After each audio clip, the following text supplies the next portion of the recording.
할렐루야. 우리 옆분과 인사합시다. 하나님 우리 함께 하십니다. 시작. 하나님 우리 함께 하십니다. 우리 눈을 마주보며 웃으며 이렇게 인사합니다. 당신의 얼굴을 보니 하나님의 얼굴을 보는 것 같습니다. 시작. 당신의 얼굴을 보니 하나님의 얼굴을 보는 것 같습니다. 네, 반갑습니다. 안녕하십니까. 나를 주목해 주시기 바랍니다.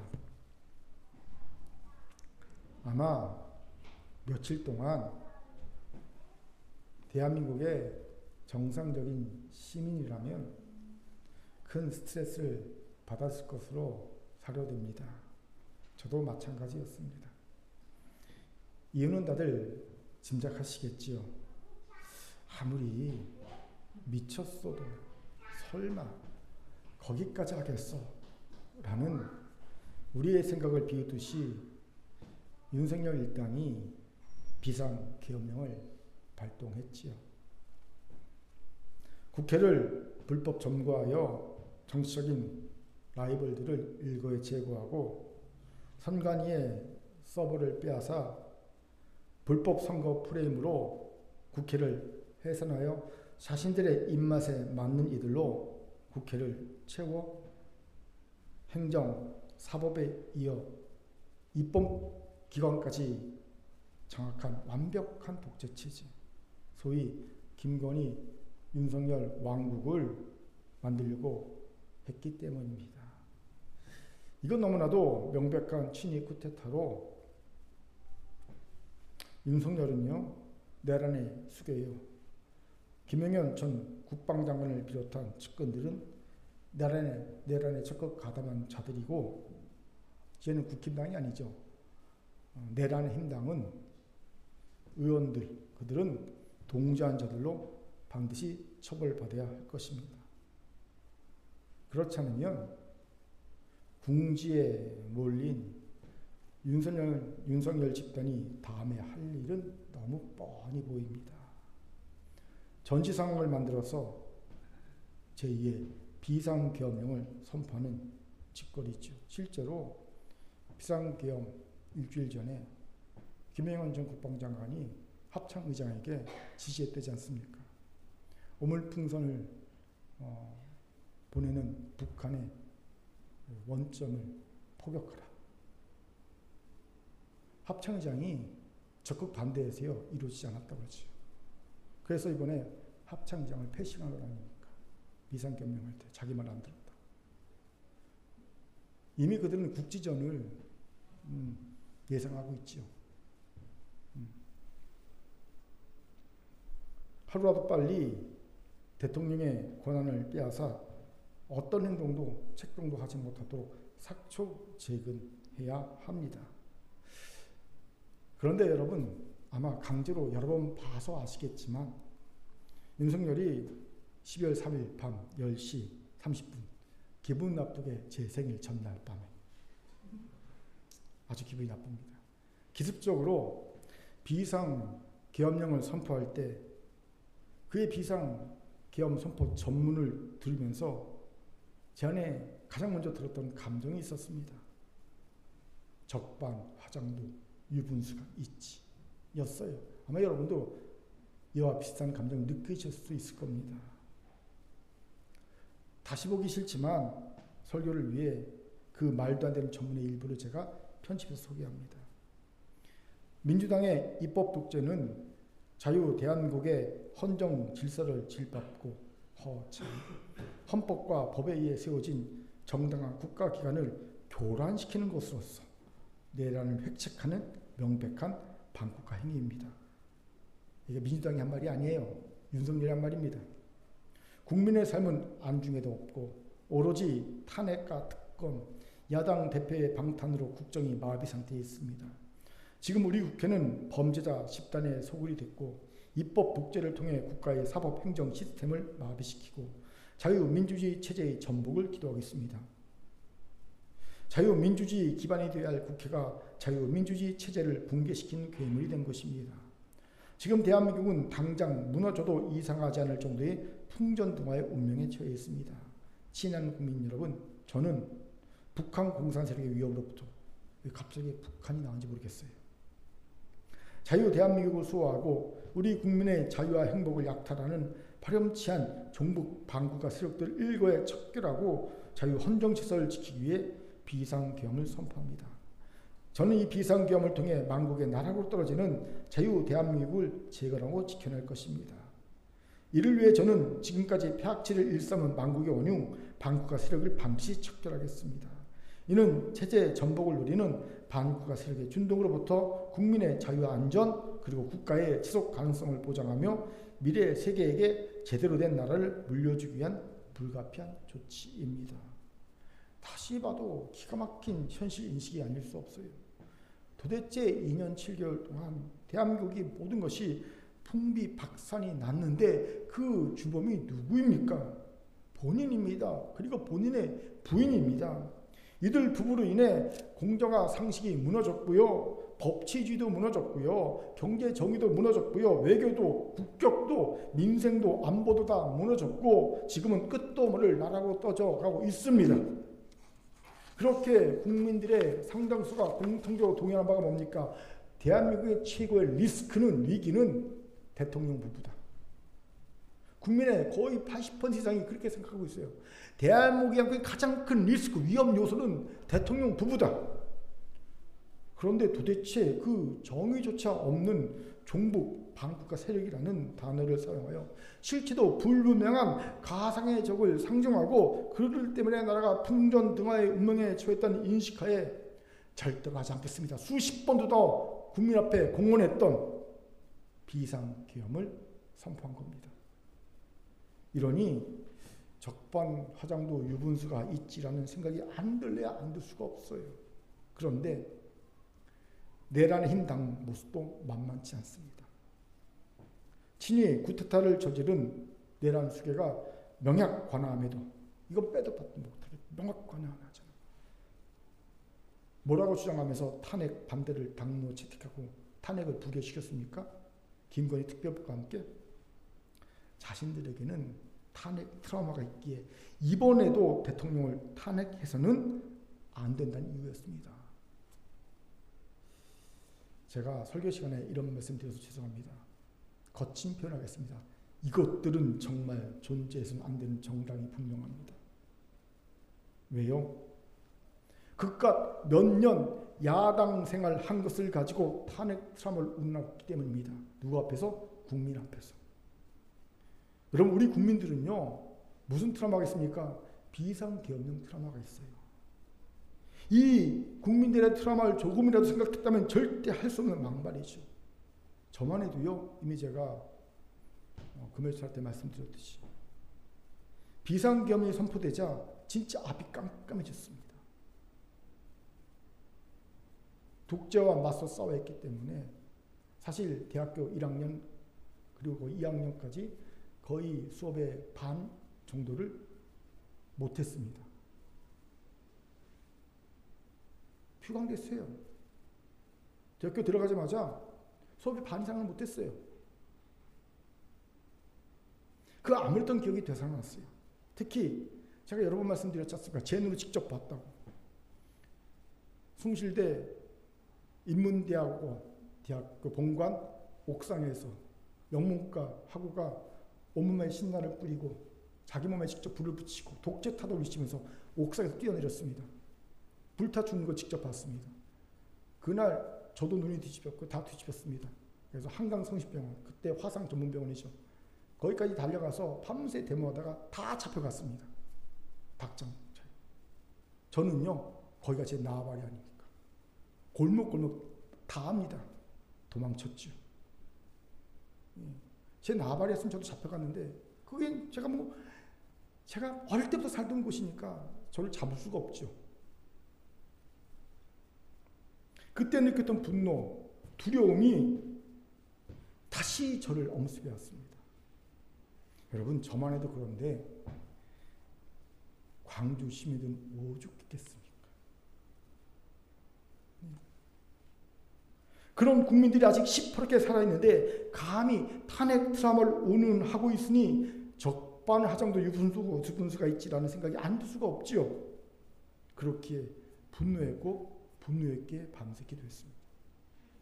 그때 문득 이들과 북이스라엘의 악한 왕 아합과 참 많이 닮았다라는 생각이 들었습니다. 왜요? 북이스라엘 가장 악한 왕 아합에게도 적반하장의 황당한 모습이 보이기 때문이죠. 무슨 말입니까? 본문을 봅시다. 본문의 배경은 이렇습니다. 악한 왕 아합과 그의 사악한 아내 이세벨로 인해 많은 선지자가 진멸 수준으로 죽고 온 이스라엘이 바알과 아세라 우상을 섬기는 영적인 음행을 저지르지요. 그러자 하나님은 진노하시고요. 많은 날 동안 심한 기근의 재앙을 내리시죠. 누가복음 4장 25절은 기근의 기간을 3년 반이라고 말해줍니다. 그래서 우리가 3년 반 기근이라고 얘기합니다. 하지만 이건 초기 기독교, 즉 초기 유대교의 표현 방식입니다. 기독교가 아닌 유대교의 표현 방식입니다. 진짜 3년 반이라기보다는 비교적 긴 시간 동안의 재앙을 뜻하는 표현입니다. 특히 또 7이 완전수 아닙니까? 3년 반은요 7의 반이죠. 그래서 성경에서는요 3년 반은 항상 불완전한 재앙의 시기를 뜻할 때 쓰이는 표현입니다. 아무튼 지금도 몇 달만 비가 안 와도 나라 전체가 난리가 날 텐데 그 옛날 중동의 이스라엘에서 적어도 1년 이상의 기간 동안 비가 오지 않았다는 것은요 거의 나라가 망하기 일보 직전까지 갔다는 의미입니다. 결국 참도 못한 아합왕은 자신의 왕국 맡은 자 국내 대신 오바댜와 함께 땅에 물건을 찾으러 직접 나섰지요. 그냥 뒀다가는 자신들의 짐승이 다 기갈해 죽을 것이 뻔해 보였기 때문입니다. 지푸라기라도 잡고 싶은 아합왕의 간절한 마음이 잘 나타나지요. 그때 그들은 효율성을 위해서 그런지 아합왕과 오바댜가 각자 물건을 찾아 떠나기로 합니다. 각자 찾기로 한 거죠. 이때 물건을 찾아 헤매던 하나님을 경외하던 국내 대신 오바댜가 선지자 엘리야를 만나지요. 그리고 엘리야는 오바댜에게 부탁합니다. 아합왕을 만나게 해달라. 이 엘리야의 강청에 오바댜는 결국 왕과 엘리야를 만나는 중개자 역할을 하지요. 드디어 그토록 잡아 죽이고 싶던 선지자 엘리야를 아합왕이 만나게 됩니다. 그때 아합왕은 엘리야를 보자마자 이런 말합니다. 본문 10절 읽겠습니다. 같이 1절 시작. 엘리야를 볼 때 아합이 그에게 이르되 이스라엘 그렇게 하는 자여 너냐? 역사는 반복된다고 누가 그랬던가요? 성경에서도 우리는 윤석열과 같은 인간을 보게 됩니다. 생각해 보세요. 지금 누구 때문에 이런 엄청난 재앙이 북이스라엘에 일어났습니까?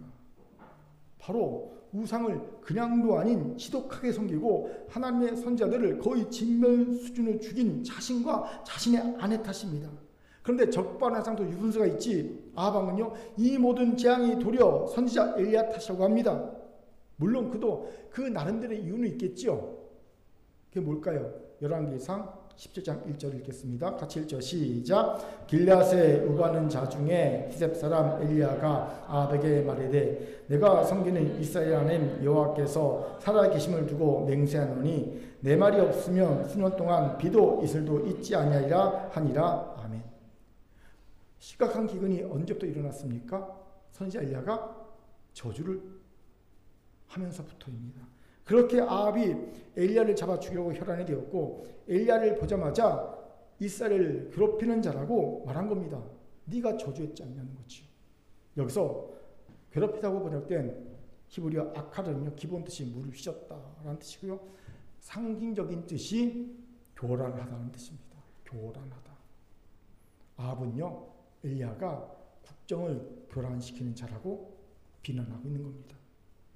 신기하게도 윤석열의 계엄 선언문에도 교란이라는 단어가 쓰이지 않습니까? 역시 악한 자들은 통하는 데가 있는 것 같습니다. 아무튼 이런 아합도 나름의 이유가 있었음을 보지요. 그런데 이미 말했듯이 괜히 엘리야가 기근의 저주를 내렸습니까? 아니죠. 아합과 이세벨이 악해도 너무 악한 짓거리를 했기 때문입니다. 특히 이들은 선자를 진멸 수준으로 죽이는 것도 모자라 나라 돈으로 국가에서 바알과 아세라 선지자들을 육성하는 짓거리까지 했어요.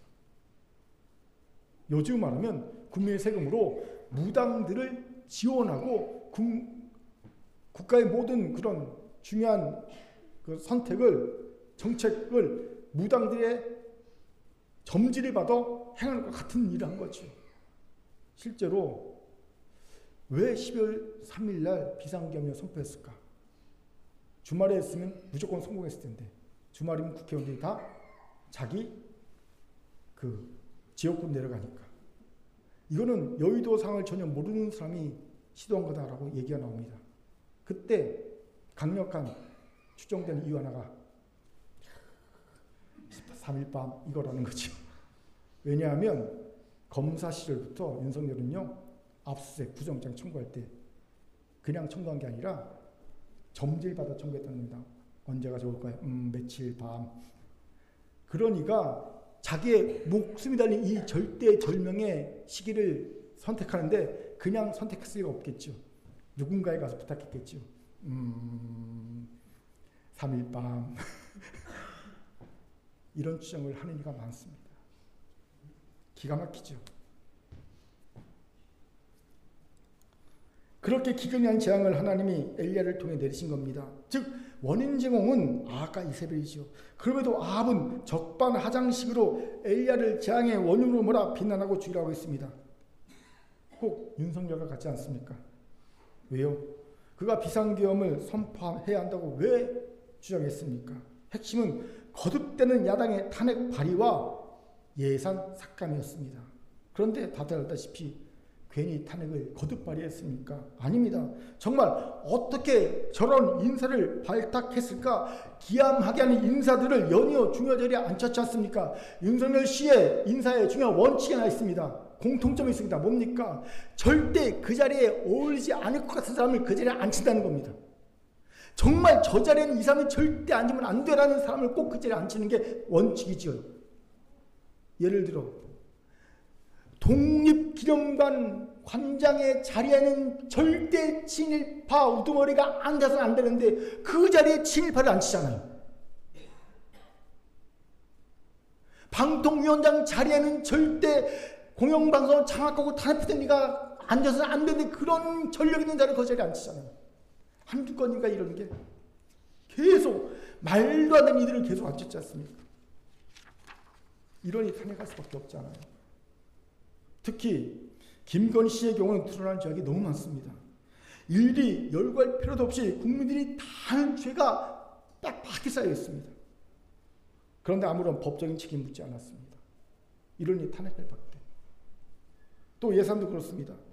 여러분, 영수증 하나 징빙할 수 없는 580여 원이 넘는 검찰 특활비, 특정 업무 경비, 그리고 대통령 쌈짓돈 역할을 하는 4조 8천억 원에 달하는 정부 예비비, 그중 절반 2조 4천억 감행했습니다. 이렇게 말했어요. 영수증만 증빙해주면 그대로 다 통과시키겠다. 아무도 영수증 하나 내지 않았습니다. 그냥 10,000원, 20,000원도 아니고 580여 원을 영수증 증빙하지 않았어요. 즉 그들은 그동안 국민 세금으로 자기 주머니 쌈짓돈으로 썼다는 거예요. 계곡에 가서 1억이 넘는 돈 긁어버리고. 그렇게 감액했는데 뭐가 잘못입니까? 야당 대표 부인은 3명이 10만 원 식사한 것을 법인카드로 비자가 계산했다고 129번 압수수색했고요. 1심에서 150만 원 벌금형을 내린 것을 생각하면 이건 감액이 아니라 실형을 내려야 마땅한 처사죠. 이걸 왜 감액하고 맙니까? 실형을 내려야죠. 그럼에도 윤석열은 이것을 비상계엄령 내린 이유로 들며 야당 탓을 올립니다. 진짜 아합과 윤석열은요 도플갱어 같습니다. 나중에 보겠지만 단지 아합과 윤석열만이 아닌 이세벨과 김건희도 도플갱어 같습니다. 여기서 중요한 질문이 생기죠. 도대체 이들은 어떻게 생겨먹은 인간들이기에 이런 말도 안 되는 적반하장식 생각 행동을 할 수 있었을까요? 참 이해하기 어려운 인간들이지만 이해해 보려고 합니다. 이것이 우리에게 도전이 될 겁니다. 같이 알아봅시다. 먼저 아합은요, 무사유, 무감각의 사람이었다는 겁니다. 어떻게 이런 말을 할 수 있을까요? 먼저 그는 아내 이세벨이 수많은 여호와의 선지자를 죽일 때 어떤 문제의식도 느끼지 못했을 봅니다. 그가 적어도 조금이라도 생각이라는 걸 하는 사람이었다면, 그리고 타인이 느끼는 고통을 조금이라도 느끼는 감각이 있었다면, 그는 분명 아내 이세벨이 멸절 수준으로 여호와의 선지자를 죽이는 것을요 절제시킬 수 있을 겁니다. 당연합니다. 명색이 북이스라엘은요 10개의 지파가 세운 나라입니다. 하나님의 선민이 세운 나라입니다. 그리고 그 나라의 왕이 자기 자신입니다. 그렇게 그는 당연히 문제의식을 가져야 했고요, 죽임을 당하는 선지자들의 절개를 느낄 수 있어야 했습니다. 그런데 아합은 무사유, 무감각의 사람이었습니다. 여기서 심각하게 봐야 할 것이 있어요. 이 무사유, 무감각은요 다음에 두 가지 심각한 폐해를 일으킨다는 겁니다. 어떤 폐해일까요? 먼저 가장 잔인하고 사악한 인간이 되게 한다는 겁니다. 한나 아렌트가 1963년에 발표한 예루살렘의 아이만이라는 소설이 있습니다. 이 책은 나치 전범 아돌프 아이만을 잡아가서 예루살렘의 법정에서 세우고 그를 재판하는 과정을 담은 소설입니다. 이 작품을 통해 아이만의 행위와 태도를 보며 악의 본질을 논하고요, 인간의 도덕적 책임을 철학적으로 탐구한 책이 예루살렘의 아이만입니다. 한강 작가의 책과 비슷한 책이죠. 이 책에서 한나 아렌트는 누가 가장 잔인하고 사악한 인간이 될 수 있는가를 묻습니다. 여러분, 누가 가장 잔인하고 사악한 인간이 될 수 있는지 아십니까? 우리가 흔히 생각하는 사이코패스 혹은 소시오패스? 아니요. 놀랍게도 무사유, 무감각의 사람이라는 겁니다. 사실 600만 명이 넘는 유태인들을 학살하는 데 앞장섰던 아이만은요, 개인적으로 보면 너무 평범한 이웃집 아저씨였다는 거예요. 그냥 보면요, 저 사람이 어떻게 그런 끔찍한 학살을 주범이야? 이게 상상이 안 가는 그냥 평범한 우리 주변에 있는 그냥 그런 사람이었다는 겁니다. 그런데 그런 아이만이 유태인들 학살하는데 주범입니다. 앞장섭니다. 왜인지 아십니까? 그는 무사유, 무감각의 사람이기 때문입니다. 그가 재판 도중에 이렇게 말합니다. 저는 그냥 명령을 따랐을 뿐입니다. 그냥 명령을 따랐을 뿐입니다. 그는 자신이 따를 명령이 얼마나 끔찍한 죄악인지 생각하지 않았고요, 죽임을 당한 이들의 절규에 무감각했습니다. 저는 이번 친위 쿠데타를 보면서 그나마 한쪽의 위안을 삼았던 것이 있습니다. 바로 우리나라 군인들의 모습이에요. 여러분, 707이라는 국회에 난입한 부대는요, 우리나라 최정예 부대입니다. 이들은요, 북한 고위급을 암살하는 특수임을 가진 부대입니다. 제가 이들이 훈련한 영상을 봤더니, 이야, 그냥 날라다녀요. 예, 그냥 2층 정도 뭐 가는 건요, 그냥 뛰어 올라갑니다. 다람쥐보다 더 빨라요. 엄청난 부대입니다. 그런 부대가 마음 먹으면요, 국회 진입해서 진압하고 국회의원 끌어내는 거 5분도 안 걸립니다. 1000명 정도 상대하는 건요 10분거리도 안 됩니다. 그런 애들이 국회 창문을 통과하는데 어그적거리더라고요. 쟤들이 맞나 싶을 정도로. 거긴요, 걔네들이요 몇 초 만에 통과할 수 있는데요, 어그저그저 올라가요. 그리고 막 여자가 밀어도 밀려요. 원래 그 707은요 어떻게 작전하냐면, 제일 먼저 뭘 하냐면요, 어느 그 건물에 침입할 때 전력부터 끊고 침입합니다. 만약 그들이 평소대로 국회 전력 끊고 침입했으면요, 국회에서 전자투표도 못했고요, 깜깜한 상태에서 다 잡혀 들어왔습니다. 안 했더라고요.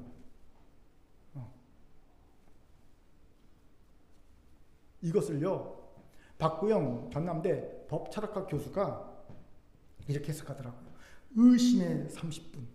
의심의 30분. 무슨 말입니까? 이들은 생각이라는 걸 했다는 겁니다. 군인이 무장을 하고 국회에 난입한 것이 맞아? 군인이 시민에게 총칼을 겨누는 것이 맞아?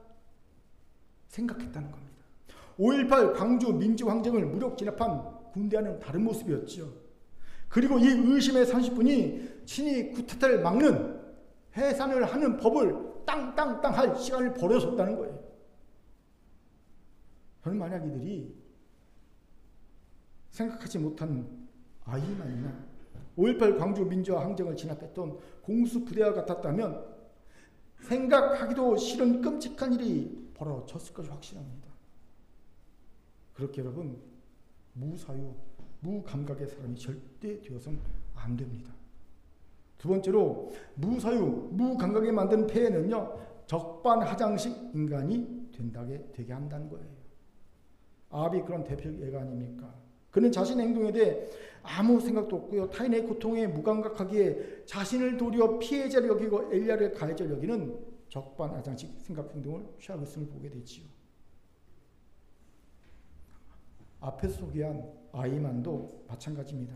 그는 자신의 행동을 보통 사람처럼 윤리적인 기준으로 평가하고 있지 않아요. 보통 그러잖아요.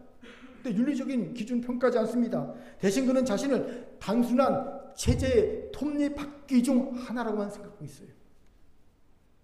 즉 그는 거대한 나치 체제의 톱니바퀴의 하나로 그 체제에 적응하기 위해 명령에 순종했을 뿐이기에 도리어 자신은 나치라는 악한 체제의 피해자이다 라고 주장합니다. 난 피해자야. 난 명령에 순종했으면 피해자야. 나를 윤리적인 잣대로 처벌하면 안 돼. 이렇게 주장했습니다. 아마 아합도 속으로 이런 생각을 했을지 모릅니다. 그가 어찌 아내 이세벨이 하나님의 선지자들을 진멸하고 있는 것을 모를 수 있었겠습니까? 잘 알았을 것입니다. 하지만 그는 저지하지 않고 오히려 동조했습니다. 그리고 스스로 자기 합리화를 시도했을 겁니다. 나라를 더 부강하게 하기 위해 시돈 왕의 딸과 정략 결혼한 마당에 이건 나라를 위해 어쩔 수 없이 해야 하는 고도의 정치적 행위와 통치 행위야. 나만 하나님 버리지 않고 믿으면 되지 않겠어? 그러니 누구도 나를 이 행위를 비난할 수 없어. 내 정치적 행위를, 통치 행위를 비난할 수 없어. 이렇게 생각했을지 모릅니다. 자기 합리화. 어떻게 이런 얘기를 합니까? 간단합니다. 아합이 그 두 아들의 이름을 짓는데 황당하게도 그 이름이 뭡니까? 아시아, 야자가 붙죠. 여호람, 여호가 붙죠. 성경에서 야나, 여호나, 요자가 들어간 건 전부 하나님의 이름인 여호와의 축약어입니다. 즉 그는 자신의 아들들 이름에 하나님의 이름을 넣을만큼 신앙이 있었다는 겁니다. 쉽게 말해 아들의 이름을 질 때 조다윗, 장이삭 이런 식으로 짓는 거죠. 이런 아합이니 하나님의 선지자 엘리야가 기근이라는 재앙을 선포하고 기근으로 나라가 망하게 된 상황이 얼마나 억울하겠습니까?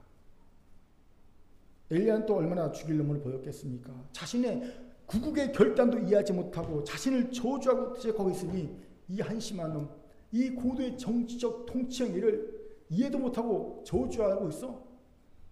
이 한심한 놈, 내 믿음도 모르고 이렇게 생각했을지 모릅니다.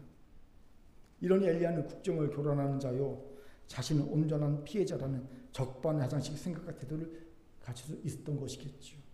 저는 이런 아합을 보면서 지금 윤석열 씨가 어떤 마음을 갖고 있을지 짐작이 되더라고요.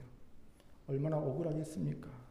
자신은 사심 하나 없이 국의 결단으로 종북 반국가 세력을 척결하기 위해 비상계엄령을 선포했는데 피를 토하는 심정으로 자신을 내란 수계로 몰고 있으니 말입니다. 여기서 그가 반드시 제2의 쿠데타를 시도할 것은 확증을 얻게 됩니다. 자신은 너무나 억울한 피해자니 안 그렇겠습니까? 귀에만 호시탐탐 놓을 것이 분명해 보입니다. 보세요. 어떤 형태로든 또다시 할 겁니다. 이것이 무사유, 무감각이 일으키는 심각한 폐해입니다. 저는 어제 국회에서 김건희 특별법과 윤석열 탄핵 청원을 부결시켜버린 내란의 힘당을 보면서도 저들이야말로 무사유, 무감각의 전형적 이들이라는 생각을 하게 되었습니다. 조금만 생각을 하면 자신들의 선택이 얼마나 역사의 큰 죄인이 되는 것인지 이 짓거리인지를 알 텐데 조금만 국민이 느끼는 분노, 상실감을 느낀다면 절대 그런 짓 하지 못할 텐데 전 세계가 다 보고 있는 그 상황에서 국회를 빠져나가? 본회의장을? 우리만 보고 있는 게 아니라 온 전 세계 다 주시하는 그 상황, 한국 민주주의 현실을 보고 있는 그 상황에서 다 빠져나가. 와,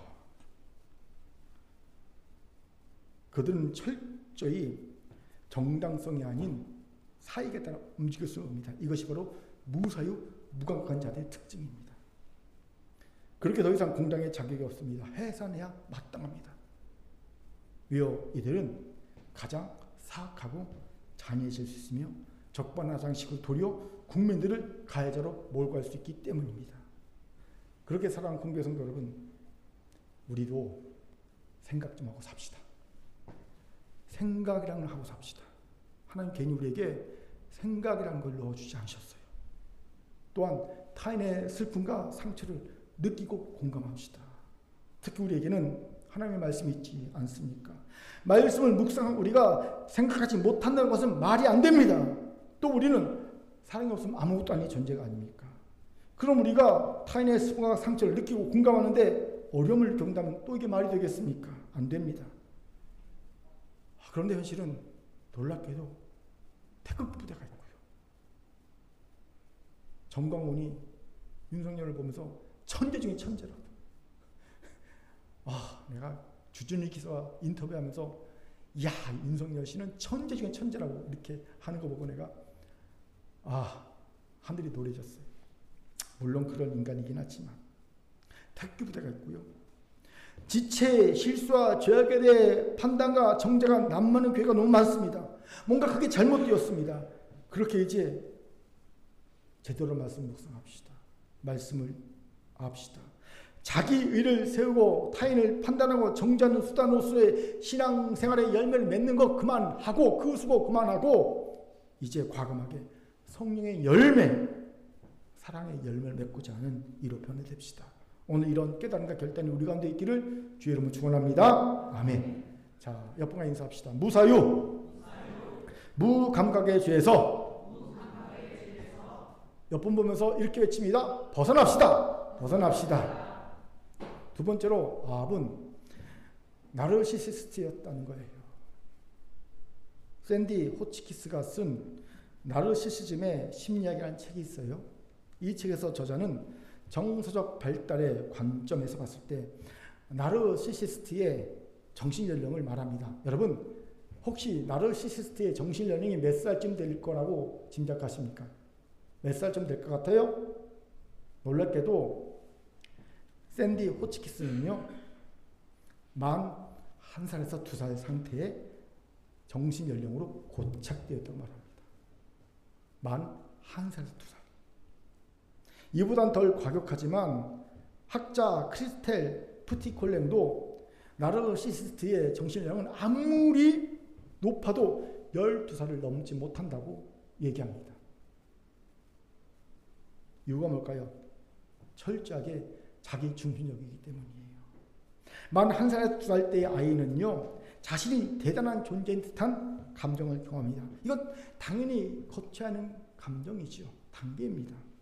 보통의 경우는 나이가 들면서 타인을 인지하고 타인과의 관계를 설정하고 맺으면서 이 자기 중심적 단계를 벗어납니다. 그리고 성장하고 성숙하지요.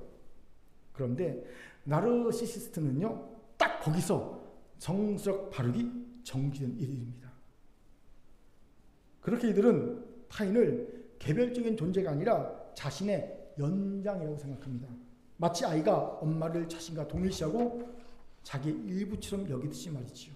그러니 아이는 배가 고프거나 불편함, 힘든 일이 생기면 무조건 울면서 엄마를 부르는 거예요. 스스로 할 수 없기에 부모를 자신의 손발로 이용하는 겁니다. 즉 부모는요, 내 손발인 거예요. 자기가 일부인 거예요. 나르시스트와 비슷하죠.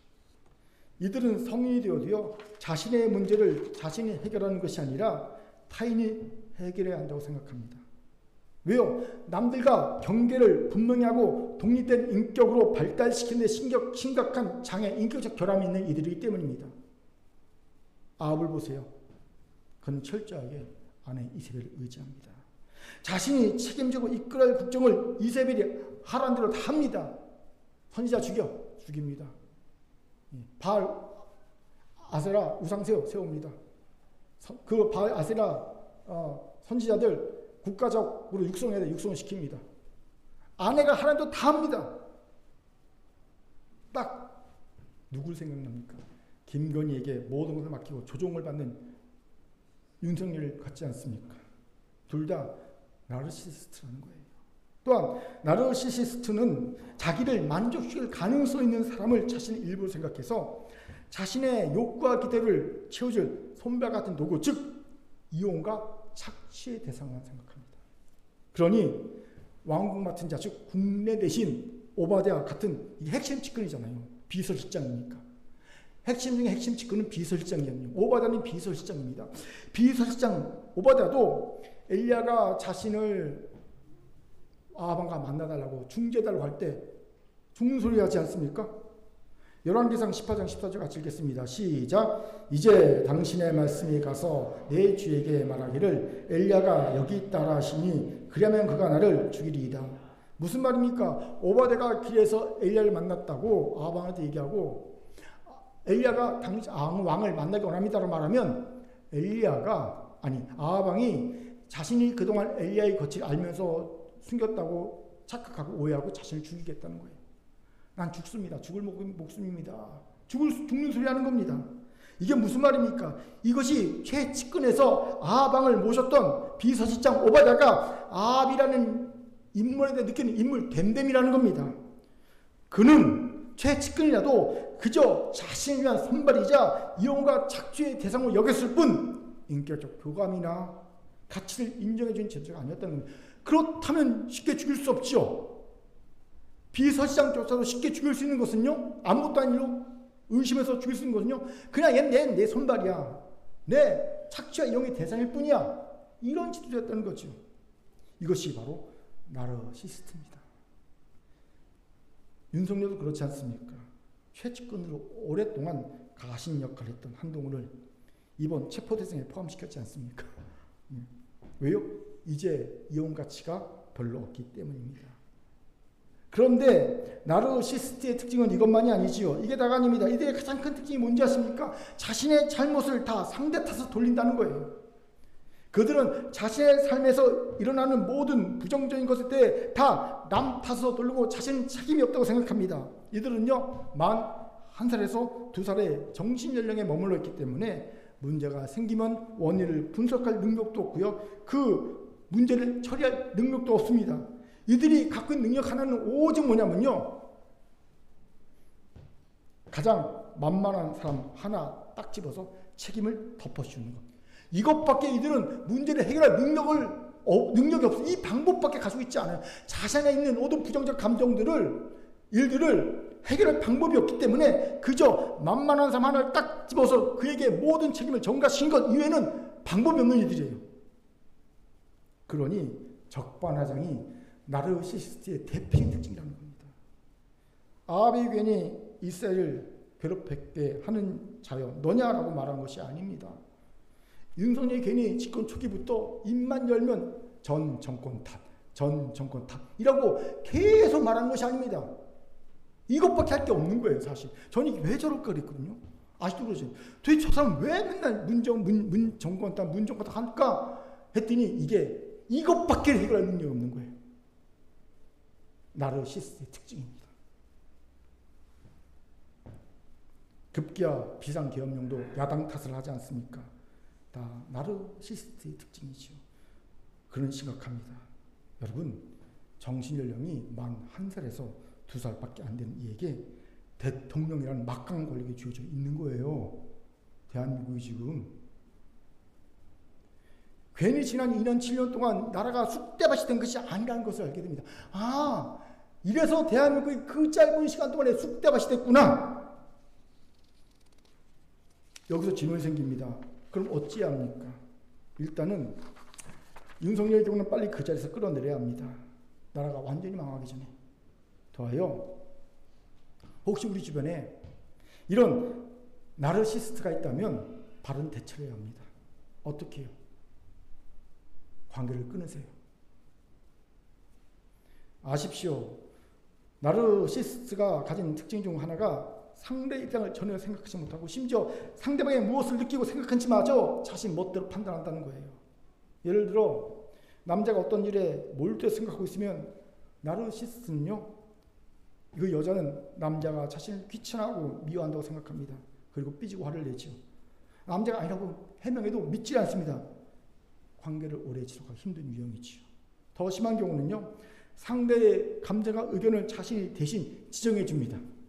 상대의 진짜 의견을 완전히 무시합니다. 예를 들어 상대가 어떤 일에 대해 나는 이렇게 느껴 라고 자신의 의견이 피력하면 나르시스트는 바로 자신이 수정해 줍니다. 아니야, 그건 잘못된 생각이야. 너는 지금 이런 생각하고 있는 것이 맞아. 이렇게 지정해 줘요. 저는 여기서 아합을 이세벨이 이렇게 조정했을 것 같습니다. 그렇지 않고는 아들의 이름에 여호와 이름을 넣은 아합이 선지자들을 진멸하는 것을 방조하고 그렇게나 우상을 심하게 섬기는 것이 이상해 보입니다. 그런데 이건 역시 윤석열과 김건희의 관계에서 나타나는 현상이죠. 우리 오빠는 바보라서 아무것도 몰라요 라는 말에서 우리는 이미 윤석열과 김건희가 어떤 관계인지, 김건희가 윤석열을 정신적으로 조종하고 있으면 느끼지 않습니까? 이세벨과 김건희는 도플갱어입니다. 여기서 분별해야 할 것이 이것은 고도의 가스라이팅이 아니라는 거예요. 여러분, 정신연령이 만 1살, 2살밖에 안 된 이는 그리고 또 기껏해야 12살 미만의 이는 이 가스라이팅한 걸 할 수 있는 능력이 없어요. 그런 머리가 없습니다. 그럼 왜 가스라이팅과 비슷한 이런 행위를 할까요? 간단합니다. 상대와 자신을 구분하지 못하는 그렇게 생긴 착각입니다. 아기가 엄마와 자신이 똑같다고 착각하듯이 이들도 상대와 나도 똑같이 생각한다고 느끼는 거예요. 내가 이런 생각하면 상대도 이렇게 생각하고 느끼는 겁니다. 착각하는 거죠. 이런 이들 옆에 있다면 관계를 끊는 것이 가장 지혜롭습니다. 하지만 관계를 끊을 수 없는 가족이 이렇다면 이건 어떻게 해야 됩니까? 교회 지체가 이렇다면 어떻게 해야 됩니까? 간단합니다. 내가 그들에게 영향을 받지 않은 건강한 정체성, 자존감을 가지면 됩니다. 여러분, 건강한 정체성, 자존감을 가진 이게 나타나는 가장 큰 중요한 특징이 뭡니까? 제가 여러 번 말씀드렸습니다. 바로 차별화입니다. 다시 차별화를 소개합니다. 차별화란 주변 사람의 압력과 별개로 자신의 삶의 목적과 가치를 정의할 수 있는 능력이다. 쉽게 말해 남의 시선에 굴하지 않고 내가 원하는 삶을 살아갈 수 있는 능력이 바로 차별화입니다. 이러니 나르시시스트가 가장 거북한 이가 바로 이런 사람입니다. 이들은 상대 하나를 정확히 분리하지 못하는 자신과 너무나 다른 이기 때문이죠. 즉 나르시시스트가 가장 잘 사용하는 것이 단점 공격이거든요. 단점을 공격해도 이들은 수용할 건 수용하고 아닌 것은요 그냥 거부해버리고 귀뚱을 듣지도 않습니다. 그러니 너무 힘든 거예요. 예. 타인의 인정과 칭찬에 손꼽아 쥐고 오가는 이 나르시스트는 이게 상상할 수 없는 전혀 다른 180도 다른 인간이 바로 차별화된 사람이거든요. 사랑하는 큰교성도 여러분, 윤석열 씨와 김건희 씨만 나르시스트가 아닙니다. 우리도 이런 성향을 다 조금씩이나마 가지고 있습니다. 문제는 우리나라의 경우는 이런 이가 최고 권력자 자리에 있다는 거예요. 이게 문제이죠. 그렇게 이제 안 떨어지네. 우리를 돌아봅시다. 그리고 만 1살, 2살 사이에서 정지해버린 내 정서적 연령을 다시 성장시킵시다. 어떻게 해요? 다행히 우리 교회는요, 정서적으로 건강한 영성을 위한 책나무와 생명일기쓰기가 있습니다. 힘들더라도 꾸준히 참석하세요. 그리고 자신의 정서를 건강하게 성숙시켜 가시기 바랍니다. 이것이 윤석열 부부를 비난하는 것에서 그치지 않고 하나님 뜻대로 나아가는 우리의 모습이 될 줄 믿습니다. 아멘. 자, 저를 따라합시다. 나르시시즘을 극복합시다. 몇 분간 인사합니다. 정서적으로 성장하고 성숙합시다. 정서적으로 성장하고 성숙합시다. 아멘. 세 번째로 아합은 기근으로 인한 피해를 보며 죄책감이 아닌 수치를 느꼈음을 봅니다. 여러분, 죄책감과 수치심은요, 완전히 다른 개념이지요. 먼저 죄책감은요, 누가 내 잘못을 알지 못해도 내 안에 스스로 드는 죄를 지었다는 느낀 감정이 죄책감입니다. 하지만 수치심은 다르지요. 이건 아무리 큰 죄를 저질러도 들키지만 않으면 어떤 죄책감을 느끼지 않는 감정입니다. 수치심은 오직 남에게 들켰을 때만 생기는 감정이지요. 한국, 일본, 중국은 수치심이 문화입니다. 그래서 주로 고위 관료들이 멀쩡히 잘 있다가 자신의 죄악이 드러나면 자살하는 경우가 많은 거예요. 질문이 생기죠. 그럼 아합은 기근이라는 재앙을 당하면서 죄책감을 느꼈을까요? 수치심을 느꼈을까요? 수치심입니다. 어떻게 이런 말을 합니까? 간단합니다. 죄책감을 느꼈다면 죄를 회개했을 것입니다. 아니, 회개를 안 해도 적어도 더 이상 죄를 짓지 않으려고는 했을 겁니다. 하지만 아합의 행동을 보십시오. 그는 어떻게 하든지 엘리야를 잡아 죽이려고 혈안이 되어 있습니다. 그것을 알기에 오바댜가 자신은 죽게 되었다고 말하고 있는 것이 아니겠습니까? 그런데 왜 아합이 엘리야를 죽이려고 혈안이 되었을까요? 엘리야가 자신의 죄를 드러내어 수치심을 주었기 때문이다. 아십시오. 수치심을 느낀 이는 그 수치심을 느끼게 한 이에 대해 살해 의도까지 가지게 됩니다. 그 대표적인 이가 동생 아벨을 돌로 쳐 죽인 가인이지요. 가인은 하나님이 동생 아벨의 제사를 더 관심 있게 보자 수치심을 느낍니다. 자신의 불성실한 생활과 제사를 마치 동생 때문에 하나님께 들킨 것 같은 마음이 들었기 때문이죠. 그렇게 그는 하나님의 경고에도 불구하고 동생을 돌로 쳐 죽입니다. 아합도 마찬가지죠. 자신이 비록 정치적인 계산에 따라 우상 숭배를 용인했지만 그래도 나름 두 아들 이름에 하나님 이름을 넣을 정도의 신앙은 있는데 왠지 엘리야를 보면 자꾸 수치심이 생기니 아합이 엘리야를 죽이려 던 것이 아니겠습니까? 그런 적개심이 엘리야를 보자마자 이스라엘을 괴롭게 하는 자여 너냐라고 표현된 겁니다. 이것이 수치심이 하신 무서움입니다. 심리학자는 수치심을요, 감정의 포식자로 부릅니다. 지금 뭐냐면 수치심이 생기면 모든 다른 감정들 다 잡아먹어버리고 수치심 하나만 남다는 거예요. 이게 무섭습니다. 그 살해가 생기는 거, 살해 의도가 생기는 거예요. 내가 수치심이 딱 생기는 순간 다른 어떤 많은 감정들이 있어 그걸 다 잡아버리고 수치심 하나만 딱 씁니다. 무섭습니다. 저는 이런 의미에서 윤석열과 김건희가 그렇게나 이재명 대표나 조국 대표 또 김어준 씨를 죽이려고 하는지를 알겠더라고요. 특히 이재명과 조국은요, 전례를 찾아볼 수 없게 죽이려고 했지 않습니까? 그래서 조국은 죽었다가 살아났고 이재명은 그럼에도 안 죽었고, 심지어 이재명 씨는요, 사법 살인을 하려고 해도 안 됐고요. 극단적으로 칼로 찌르는 테러까지 했지만 안 죽었고요. 불사신처럼 살아났습니다. 왜 이렇게 심하게 할까요? 간단합니다. 둘 다 수치심을 느끼게 한 존재였기 때문입니다.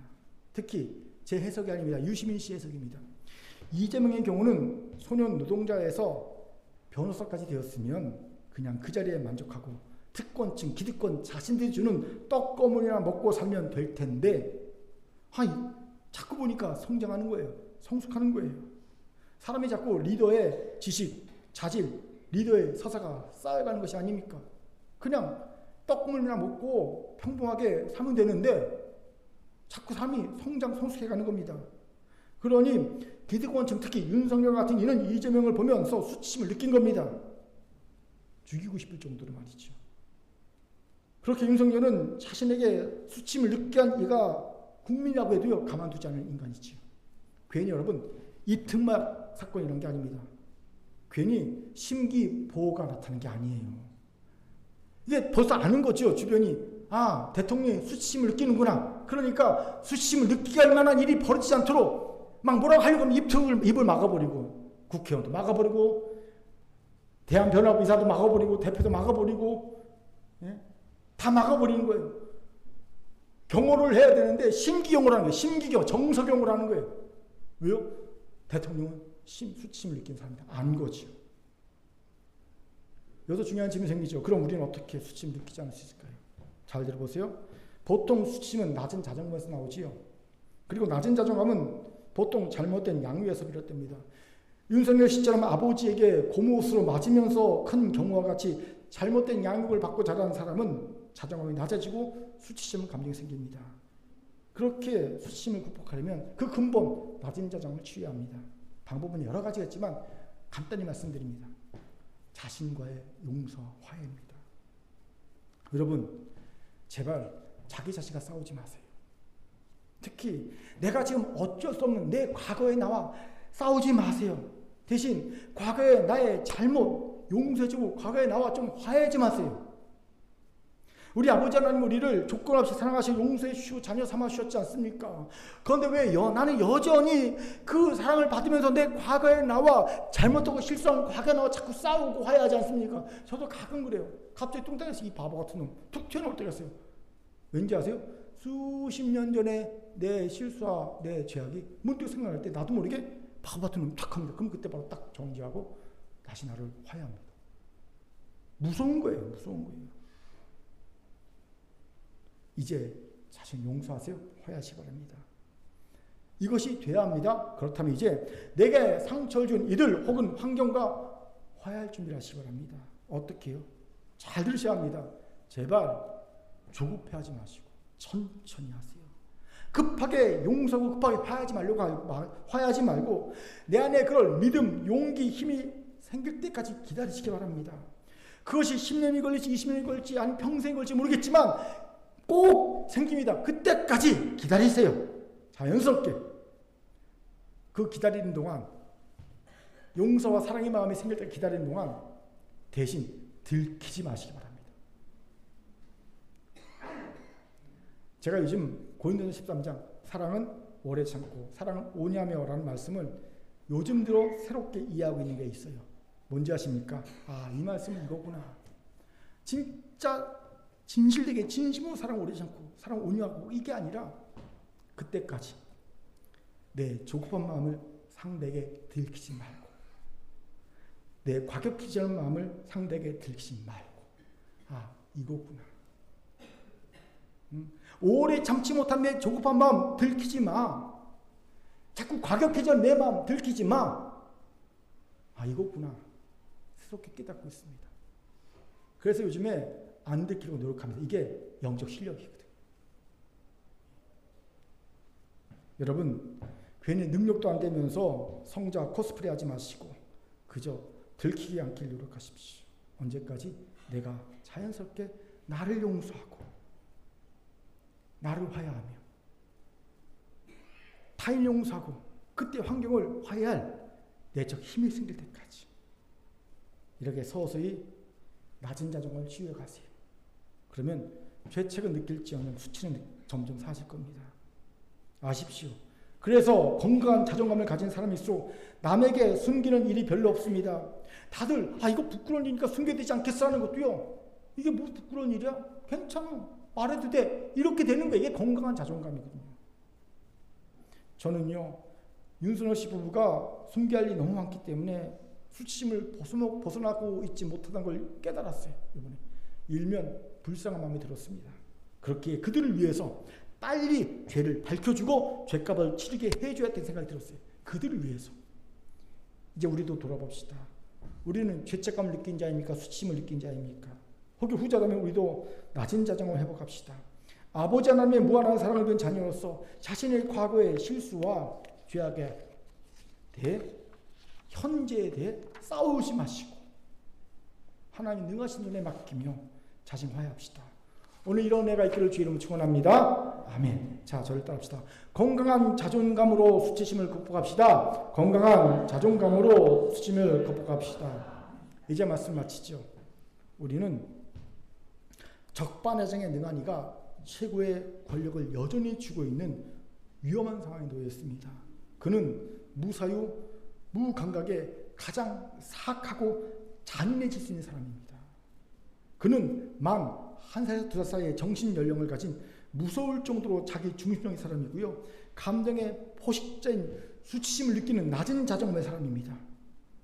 그러기에 그는 자금의 모든 상황을 오로지 야당 탓, 자신을 반대하는 다수의 국민 탓을 돌리며 자신을 지지하는 10% 정도밖에 안 되는 이들만 이기고 그들만 진짜 국민을 여기며 자신이 원하는 대로 나라를 이끌어갈 사람입니다.